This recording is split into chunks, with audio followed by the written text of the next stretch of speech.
All right, so here I am with Pat Iyer, and so proud to be sharing her amazing card deck that was just published and another success story. So welcome, Pat. And I want to just like hop right to it. I want to know why you were even interested in making a card deck to start off with.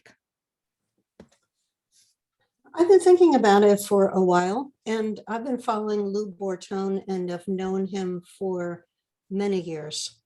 I've known Lou far longer than I have known you.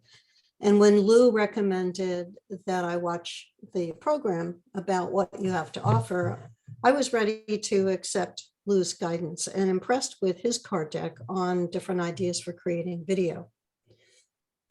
I tend to write books. I have written or edited 49 of my own books. And I know that there are, thank you. I know there are some people who love to read, and there's some people who love to listen, and some people who love to watch. I started a podcast 5 years ago for one group of people I help who are nurses who work with attorneys, because I realized that all of my ways of reaching people were in physical form, and there was nothing auditorial that I could offer them. Similarly, the card deck is something that feels different in your hands than a book, and another way to reach people who prefer that vehicle of being able to play with things, which you can't do with a book. You could flip pages, but you can't take those pages and pull them out and rearrange them the way that you can with a card deck. Yeah, I love that. So you're really providing all different, the way that people learn, which all of us learn different ways, you're providing something for everyone. Correct. It's great. Correct. So who are these, who is this deck for then? What type of person would want this deck? This deck is geared to people who are interested in writing, and specifically writing a book. Is a very depressing statistic, Rosie, that 81% of all people think there's a book inside them, and just under a fraction of 1% take action and get that book out. My card deck is addressing that question of what are the barriers that are keeping you from writing? What's the inspiration that you need? You look at successful authors. Stephen King, as an example, has written a book called On Writing that many people have read. And you would think, well, Stephen King would have no trouble writing. And he bears his soul. And he talks about, yeah, I look successful, but I labor over this. I create drafts and I revise them. And sometimes I doubt myself. Many successful writers do. So I've included some quotes in the card deck about the challenges that writers face and how they overcome them. So that is a pretty fascinating statistic. I had no idea about that. I think with all the books out there, like people like to say, oh, everybody has a book now, but you're saying that people have this desire and they don't follow it through, which is so sad. Yeah, why do you think, why do you think that is? Well, they doubt themselves. They think, would anybody be interested in what I have to say?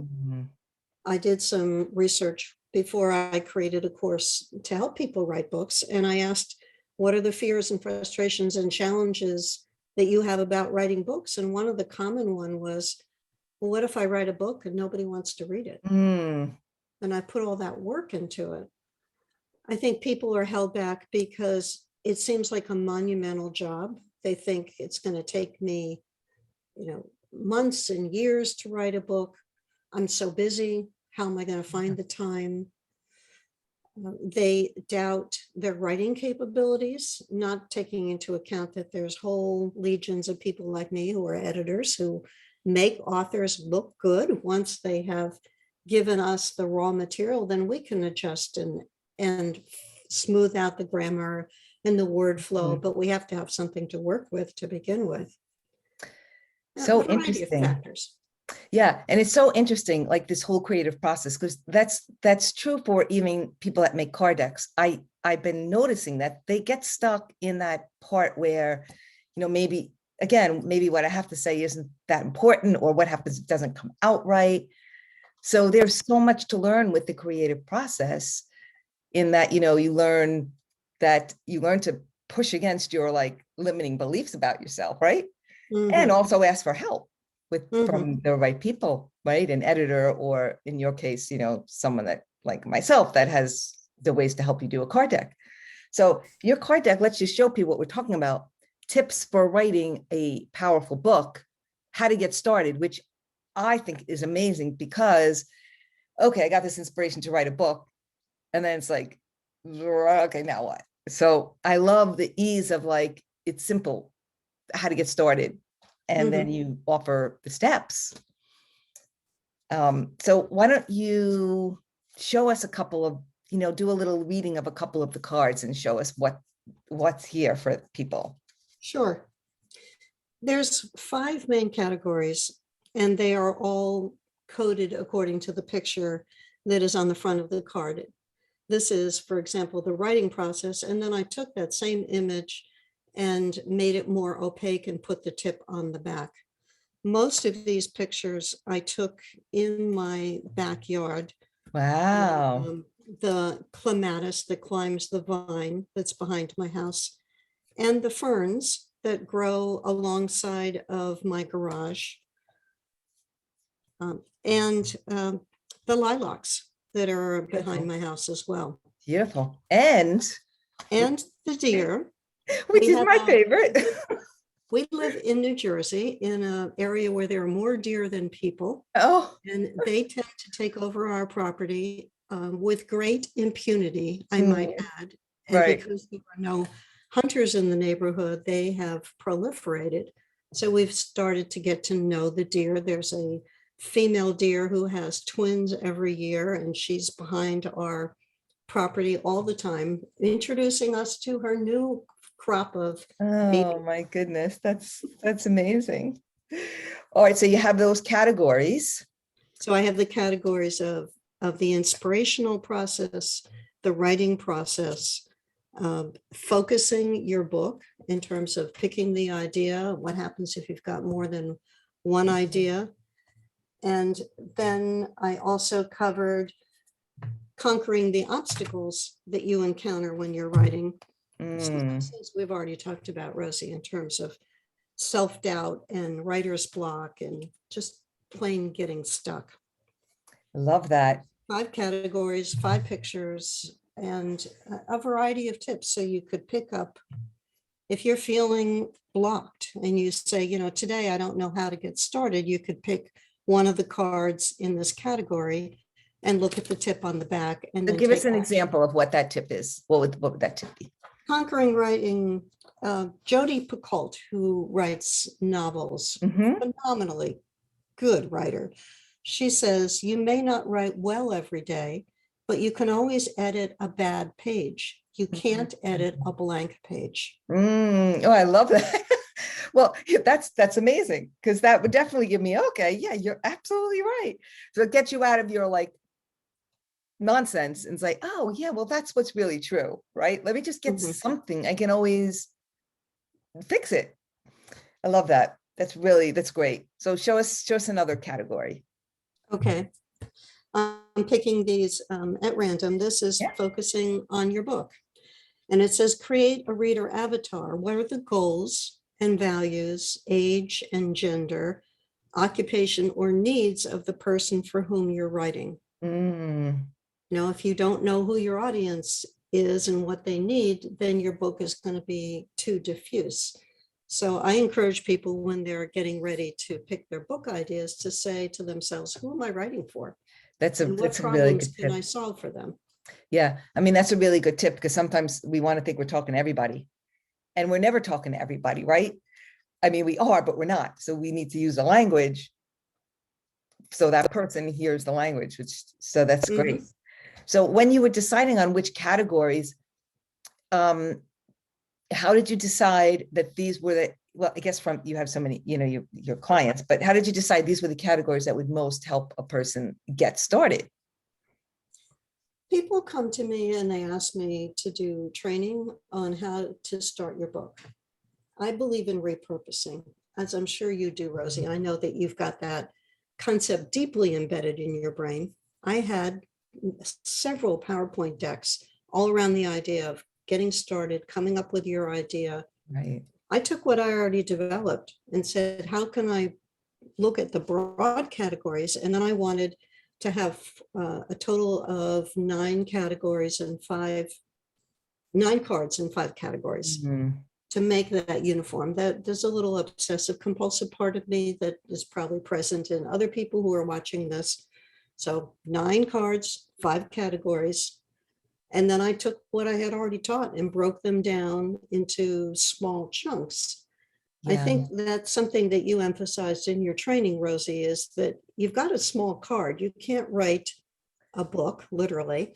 You have to think about what's going to fit in that back of the card based on the size you pick, and not overcrowd it, because people want the white space. They want to see a little bit of area that's not covered with print to help them in terms of being able to read what's inside the box. Yeah. So I think to that point, it's not to overcrowd or overwhelm, which is the whole reason to do a card deck versus like someone could pick up a book with all these same tips, but the feeling of like, oh, okay, I can just start there. And I don't have to think about all the other things that maybe I screwed up or I'm not doing. So it just gives me the one thing versus like this whole list in front of me. So yeah, that's really cool. So, For my thoughts are off too. so how, this is a, you're 49 books, which is massively impressive. How you obviously know how to create books. How is the creation process of this different product for you? I think the least amount of time that I ever assembled a book was about 8 hours, and I had already written the chapters and then made them flow together. This took me literally a couple of hours. Compared to writing a book, this is a tiny project compared to a project that's as big as this room. Mm-hmm. I hired a person who has a graphic eye and said to here are a bunch of pictures. Pick the ones that you want, the ones that you think go well together. And then here's the text. And then here's the guidelines for what the publisher requires. So I delegated that to her. I don't have the graphic eye. Like, she came up with this concept of putting all of the cards on one and sort of at an angle. This never would have occurred to me. I believe in giving people who have talent the opportunity to shine and not try to learn that myself. I think I've got a pretty good graphic eye. She's got a much better graphic Yeah. eye. And so that kind of goes with your philosophy of like reaching out for help, like even with an editor, so that you don't have to think you have to do the whole book on your own. You don't have to format the pages. You're not going to make your book cover. You don't have to do all those things. So, when a person thinks a book, they're like, oh. So actually that's like true about any project they're going to start, right? It's like, if it's brand new, it's like, there's always that scariness. So that's great. So you followed your own principles when doing this project. Right. That's great. It is good to pay attention to what you tell other people to do. Yeah. And it's funny that we're our own worst, like, and usually that's the thing with coaches, like, yeah, I can coach everybody on this, but then when it comes to yourself, but you're right though, that honestly, the most teaching that we do is just by what we do. It's by, demonstration. It's by people witnessing what we do. That's really how we teach. So it's good to be aware of that, right? So you're a great teacher there for everybody. It's like, reach out for help when you need it. And if you're thinking about writing a book, you have Pat. If you're thinking about a card deck, you have me. So you can do anything you want, right? All right. So did you learn anything about yourself during this process of like chunking down everything to make a point? Yeah, that's a great question. I learned how much I love nature when I looked at the pictures that I could use. And originally I was thinking, well, you could use a whole variety of graphic backgrounds. And you shared with us many examples of how people laid these out. I was drawn to the nature. I was initially thinking, well, I could have pictures of books, but then I thought that's kind of boring. Isn't it better to look at something that's pretty? So that was one piece. And since I've did this card deck, I have been downloading pictures from my phone that are saved in the portrait mode. So they're saved for nature and future card decks. We all have beautiful pictures on our phone that we just take for granted, but would be perfect backgrounds for projects. Yeah, and meaningful, which you can see how beautiful the cards are beautiful and they flow with the colors and all, but meaningful because as you were talking about, this is my yard, this is my dear friend, that makes them even more special because they're infused with a part of you, Mhm. and things that are meaningful to you and also beautiful, and beauty always inspires us to create. So I think that was a really great, yeah, I mean, and you can see them all here, like you said. That's great. I really like that. So tell me, Pat, and then I'm going to have you just share like just a few more cards. But tell me what it is that, you're a person that puts all this info out into the world. You're taking your creative genius in 49 books. You become fearless in doing that. So if you could say anything to the audience about, what happens when you aren't that 1%? What happens to what are you losing by not acting on your inspiration?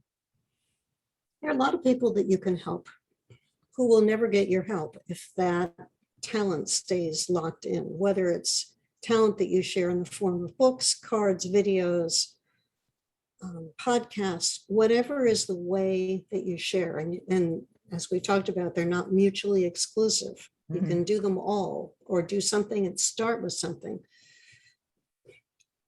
When it comes to writing a memoir, for example, there are life lessons that you learned that would help other people.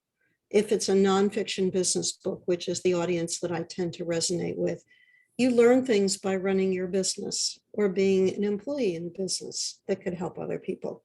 And if all that stays inside you and never gets expressed, you're depriving other people of assistance that they need and they want and they can't find if it's not there. So I would say take a risk. Everyone talks about when you write the first draft of something or you start a podcast, your first interview is not going to be terrific. I have been podcasting for 5 years. A few of them did not go well. The majority of them did go very well and continue to go well. You get better, you learn, you watch your performance, you say, oh, I could have done this different. I wasn't maintaining eye contact with the camera. I talked over my guest. I didn't get my material edited properly, but you learn from it and you say, okay, I learned, I'm going to do it differently next time. I learned an expression many years ago, Rosie, that you don't have failures, you have unexpected outcomes. And you learn from your outcome and you say, what do I need to change so that I'm better the next time? And that life is just, it gives you a series of opportunities to get feedback on what you're doing. And I say, if you pay attention to the feedback, you'll improve. If you stay stubborn in your pattern, then ultimately you'll burn yourself out or you won't be able to reach the people who are in your audience. I love that. Stubborn in our patterns, which obviously we're all really good at, since only 1% is living there. I mean, the one thing you don't want to do is ever wake up and say, oh God, I had this great idea and I never acted on it. And now I'm so sorry. Or if I would have done it that, like you don't ever want that. So why set yourself up for that, right? Is kind of how I look at it. All right. So why don't you pull us one more card before we send people off to your links of where they can buy purchase this card and, and find out more about your other services, but give us one or two more things. Sure. Well, this is a set that's on the benefits of being published, and I'm picking these at random, a la Rosie, who picks cards at random. It says, increase your fees. Being the author of books gives you a competitive edge and makes you more valuable as a speaker, a coach, a consultant, or more. Mm, I hear all the time, because of my connection to National Speakers Association, about people who are in competition for speaking gigs, and the meeting planner says, have you written a book? And if you can't say yes, but somebody else equally qualified but is an author of a book is in competition, guess what? yeah, so true. Yeah, another way that we hold ourselves back, right? And here's one in inspirational with my dear we've been talking about. It's by a quote by Charles D. Lint. Don't forget, no one else sees the world the way you do, so no one else can tell the stories that you have to tell. Mm. And I think that is a perfect place to end it, because that is the key, guys. Nobody else can have the same words that, has your experience. It's like putting together a smoothie, and you just stick it all together, blend it up, and something different comes out, right? Depending on what you put in, and you're so unique in that way. And I really love that. That's great. These cards are great.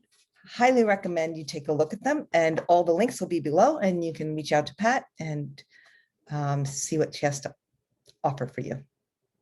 Okay. And they will be available at http://mywriting.tips/powerful book. Awesome. Thank you, Pat. Thank you, Rosie. I appreciate you and the course. You gave me the tools so that I could create these and hold them up to the camera, but without guidance and knowing the ins and outs and learning from your experiences, it would have been a much more difficult job to put them together.